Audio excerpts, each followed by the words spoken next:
हम लोगों ने और क्लास 11 का बायोलॉजी का सिलेबस हम लोग देख रहे हैं कि क्लास 11 के बायोलॉजी का सिलेबस है। तो यहाँ पे हम लोग देखते हैं ये जो बायोलॉजी का सिलेबस है ये चैप्टर और यूनिट में बटा हुआ है। टोटल जो है चैप्टर हैं और यूनिट है। यहाँ पे ये देखिए, ये यहाँ पे हम लोग देख रहे हैं यूनिट 1 यहाँ पे लिखा हुआ है।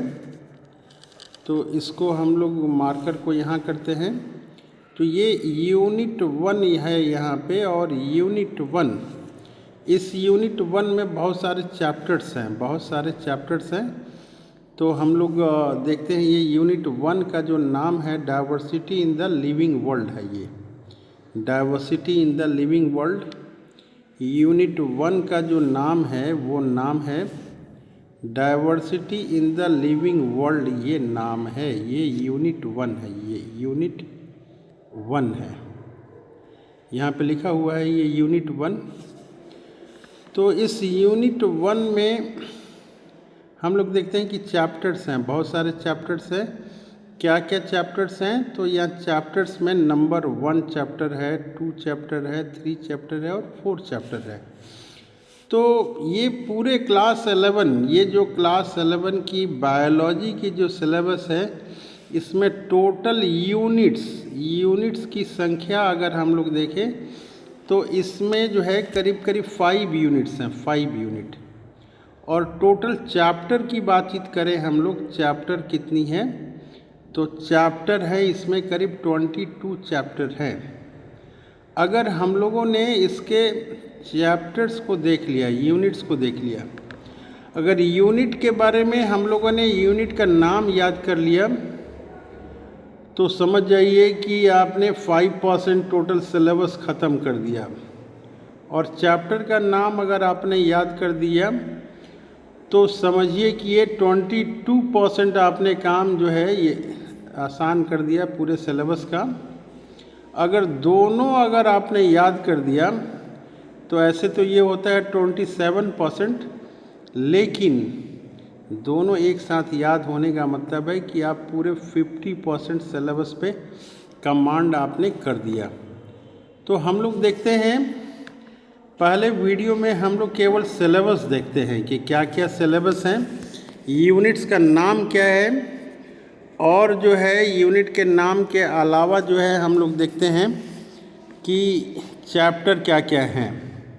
तो यहाँ इस यूनिट 1 का जो है यूनिट 1 का हम लोग जो नाम देखते हैं क्या है, diversity in the living world. Chapter 1 का नाम है diversity in the living world नाम है। इसमें पहला चैप्टर है द लिविंग वर्ल्ड, दूसरा चैप्टर है बायोलॉजिकल क्लासिफिकेशन, तीसरा चैप्टर है प्लांट किंगडम और चौथा चैप्टर है एनिमल किंगडम। तो हम लोग जो है ये देखते हैं कि द लिविंग वर्ल्ड में जो है ना, ये इसमें दिया हुआ है कि लिविंग किस तरह के ऑर्गेनिज्म को कहते हैं, लिविंग और नॉन लिविंग में क्या अंतर है। दूसरा चैप्टर है बायोलॉजिकल क्लासिफिकेशन। इसमें हम लोग पढ़ते हैं कि कितने तरह के जीव जंतु हैं, प्लांट हैं, एनिमल हैं। और ये तीसरा चैप्टर 3 में पढ़ते हैं प्लांट किंगडम, कितने तरह के प्लांट हैं, उनका क्लासिफिकेशन क्या है। चौथा में हम लोग देखते हैं कि एनिमल किंगडम, कितने तरह के एनिमल हैं, उनके बारे में हम लोग नॉलेज लेते हैं। ये हो गया यूनिट 1 के बारे में। यूनिट 1 के बाद जो है हम लोग जाएंगे यूनिट 2 में। तो यूनिट 2 में हम लोग जाएंगे, देखेंगे क्या क्या है यूनिट 2 में। तो यूनिट 2 का सबसे पहले नाम देखते हैं कि यूनिट 2 का नाम क्या है। तो इसका नाम है स्ट्रक्चरल ऑर्गेनाइजेशन इन प्लांट्स, इसका नाम है और स्ट्रक्चरल ऑर्गेनाइजेशन इन प्लांट्स। तो कह रहा है कि प्लांट का जो ऑर्गेनाइजेशन है, कैसे बना हुआ है प्लांट, क्या क्या है प्लांट में, इसके बारे में ये बता रहा है। तो ये चैप्टर जो है 5 से स्टार्ट होता है, चैप्टर 5। इसका नाम क्या है चैप्टर 5 का? चैप्टर 5 का नाम है morphology of flowering plant, plant कैसे दिखते हैं। मार्फोलॉजी यानी कि एक्सटर्नल कैरेक्टर, जितने तरह के प्लांट हैं सबके बारे में हम लोग देखते हैं। और एनाटॉमी, काट के हम लोग देखते हैं प्लांट को। कैसे प्लांट को काट के देखते हैं? कह रहा है कि जो फ्लावर जिसमें होता है, फ्लावरिंग प्लांट को हम लोग काट के देखते हैं।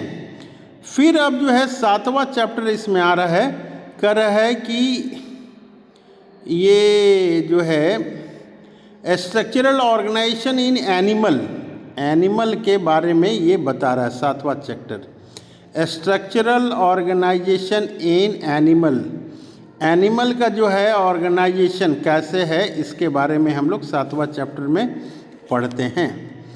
अब हम लोग आगे जाते हैं यूनिट 3 में। नेक्स्ट हमारा क्या है? यूनिट 3 है ये। यूनिट 3 में हम लोग सबसे पहले इसका नाम देखते हैं, क्या नाम है ये। तो इसका नाम है structure and function, cell structure and function. इसका नाम है cell structure and function.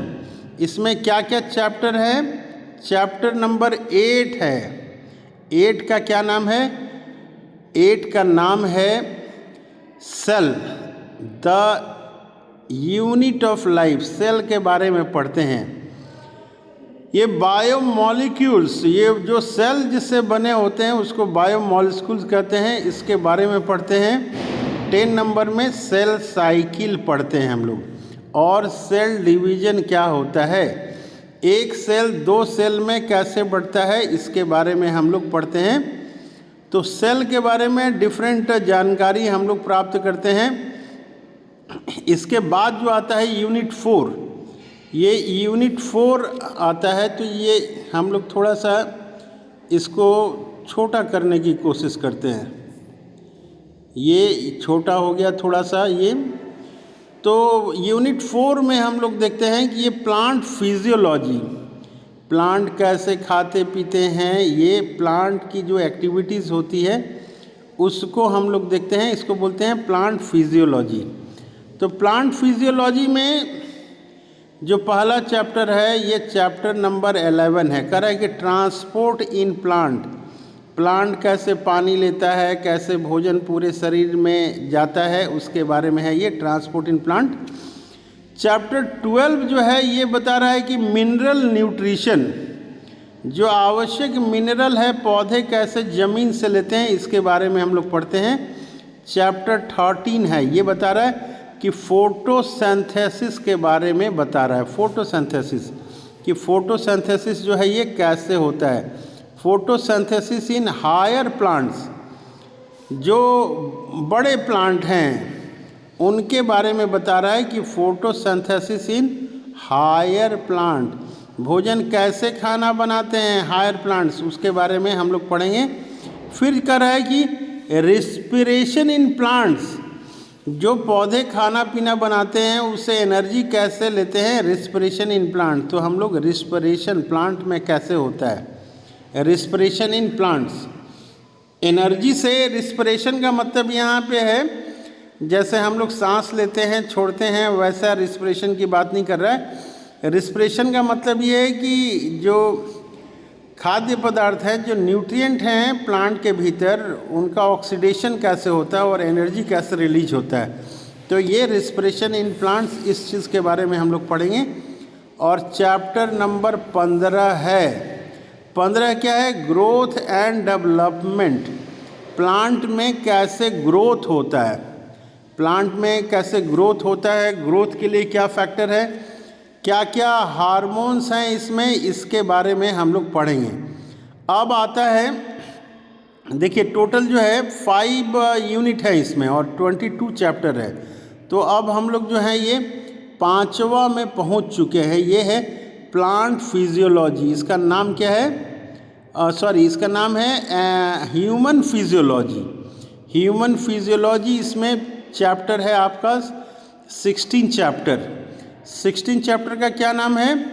Digestion and absorption, animal कैसे जो है डाइजेशन करता है और जो है एब्जॉर्प्शन करता है, इसके बारे में पढ़ेंगे।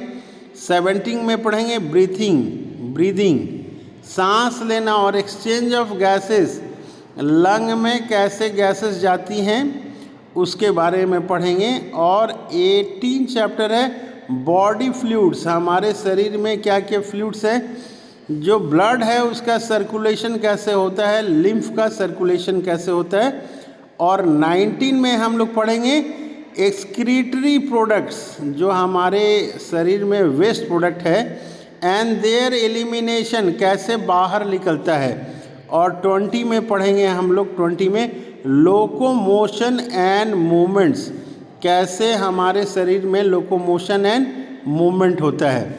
फिर जो है ये 21 चैप्टर है हम लोगों का ये, इसमें पढ़ेंगे neural control and coordination, nerve के द्वारा कैसे हमारे शरीर में कंट्रोल और कोऑर्डिनेशन होता है, इसकी बात पढ़ेंगे। और लास्ट जो है चैप्टर है 22, ये है केमिकल कोऑर्डिनेशन एंड इंटीग्रेशन, कर रहा है कि हार्मोन जो है हमारे बॉडी में, उसके बारे में हम लोग पढ़ेंगे कि हार्मोन जो है क्या क्या है। केमिकल कोऑर्डिनेशन यानी कि हार्मोन के बारे में हम लोग पढ़ेंगे। और क्या पढ़ेंगे, इंटीग्रेशन, कैसे वो एक दूसरे के साथ मिलके काम करते हैं। तो क्लास 11 के बायोलॉजी में टोटल हम लोग देख रहे हैं कि टोटल यूनिट्स कितनी है, यूनिट्स, तो टोटल यूनिट्स हमारी हैं 5। और चैप्टर इसमें कितनी हो गई, चैप्टर हो गई, चैप्टर ये 22 चैप्टर इसमें हो गई। तो हम लोग जो है 22 चैप्टर हम लोग इसमें क्लास 11 में पढ़ेंगे। अगर 22 चैप्टर और 5 यूनिट्स का नाम अगर आप जान गए, इसका मतलब है कि 50% आपने सिलेबस को ख़त्म कर दिया है। हमारी शुभकामनाएं हैं आपके साथ में। मैं चाहूँगा कि आप सभी यूनिट्स का नाम और चैप्टर का नाम याद कर लें और जल्दी से 50% कमांड करने का रिकॉर्ड अपने नाम पे करें। थैंक यू, धन्यवाद।